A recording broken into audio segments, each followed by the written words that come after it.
Terima kasih ya Yesusku, umatku yang tercinta di mana saja kalian berada. Hari ini kita mengenang sengsara dan kematian Kristus, misteri iman yang paling agung. Meninggalkan makna yang sampai saat ini semakin disingkap, semakin banyak kekayaan rohani yang ditemukan darinya. Yesus mencintaimu lebih dari yang kamu alami, lebih dari yang kamu bayangkan, lebih dari yang kamu rasakan, dan bahkan lebih dari yang kamu pikirkan. Ia selalu ada bersamamu. Tetapi seringkali kita tidak memberi tempat untuk Yesus. Hari ini Yesus kembali datang menyapamu dalam misteri sengsara dan kematiannya. Yesus datang, hidup, sengsara dan matinya untukmu dan untukku. Tujuan kedatangannya supaya Anda dan saya hidup, dan supaya semua orang yang percaya memperoleh kehidupan dan hidup untuk selama-lamanya. Suatu kerinduan abadi, bukan? Karena itu benar dikala Yesus katakan, berbahagialah mereka yang tidak melihat namun percaya.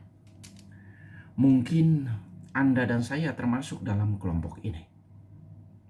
Saya tidak pernah melihat Yesus dengan mata biologis saya. Tetapi saya sering bertemu dengannya dalam keseharian, dengan orang-orang yang ada di sekitar saya. Kadang saya meniru apa yang Yesus pernah lakukan. Tetapi juga saya pernah gagal untuk mengikuti teladan Yesus. Dikala saya gagal untuk mengikuti teladannya, Yesus kembali datang dan menyapa dalam keheningan yang paling dalam.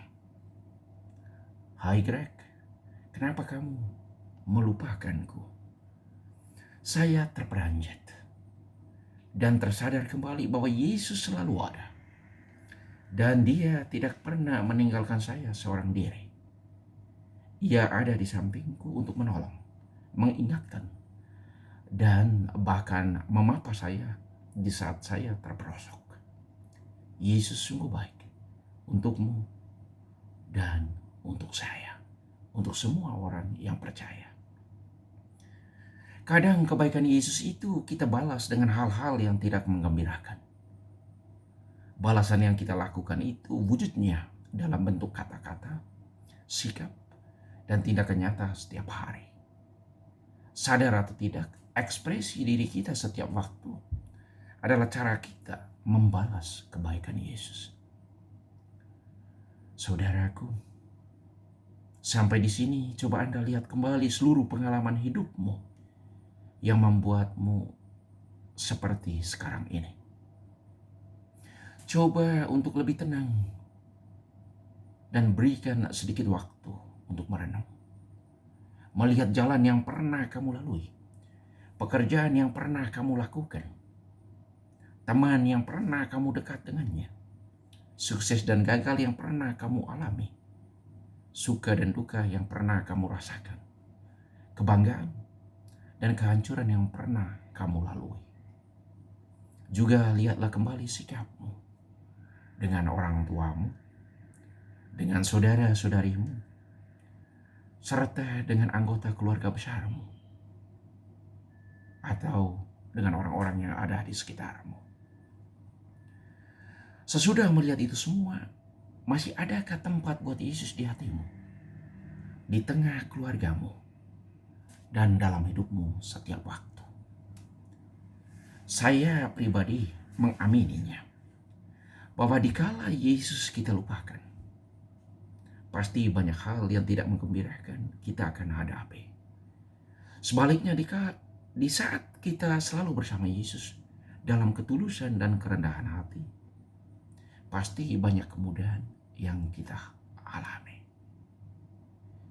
Untuk setiap kesulitan, ada saja jalan keluarnya.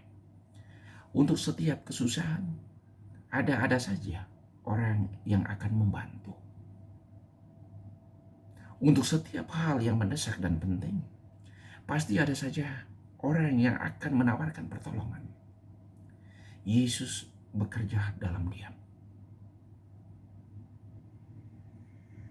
Yesus hadir dalam kesunyian. Yesus menolong tepat waktu. Yesus menyapa kita dalam pengalaman konkret. Pertanyaan untuk diri kita, berapa sering saya, Anda, mengkhianati Yesus dengan kata-kata, dengan sikap, dan tindakan konkret setiap hari? Di tengah situasi COVID-19 ini, ada beberapa orang sakit yang ada di ruangan ICU dan yang ada di ruang rawat inap lainnya. Hanya bisa saya layani dengan kunjungan online dan doa lewat video call. Kurasakan betapa sedihnya pengalaman ini terjadi. Sungguh tidak mengenakan. Saya ingat dan belajar dari nasihat dokter. Ia katakan, ada beberapa dokter yang sudah meninggal di saat situasi COVID-19 ini terjadi di Indonesia. Bukan karena mereka terlibat langsung menangani pasien coronavirus, tetapi karena mereka tidak memakai alat pelindung diri yang lengkap saat menangani pasien yang datang ke tempat kerja mereka. Karena dikira mereka hanya mengalami sakit yang biasa-biasa saja, seperti pada situasi normal lainnya. Di saat itulah mereka berkontak langsung dengan orang yang asimptomatik COVID-19. Dan para dokter itu akhirnya terpapar coronavirus. Mereka tak tertolong. Mereka meninggal.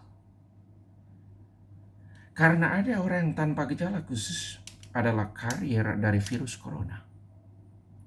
Anjuran memakai masker itu adalah tindakan antisipatif dan melindungi diri yang paling standar. Di saat kita memakai masker, kita melindungi orang lain untuk tidak terpapar virus dan juga diri kita. Saudaraku, hari ini kita mengenang kematian Yesus di kayu salib untuk menyelamatkan kita dari belenggu dosa dan maut. Ia lahir, ia ada, hidup, sengsara, dan mati untuk menyelamatkan Anda dan saya. Cinta Yesus tanpa pamrih. Ia memberikan seluruh hidup dan dirinya untuk kita. Terima kasih ya Yesusku, Engkau telah menyelamatkan kami. Tolonglah kami untuk menjadi perpanjangan tangan kasih-Mu di tengah kehidupan kami setiap hari.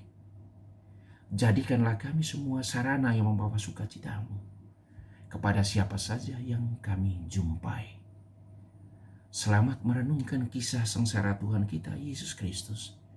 Tuhan memberkati-Mu. Amin.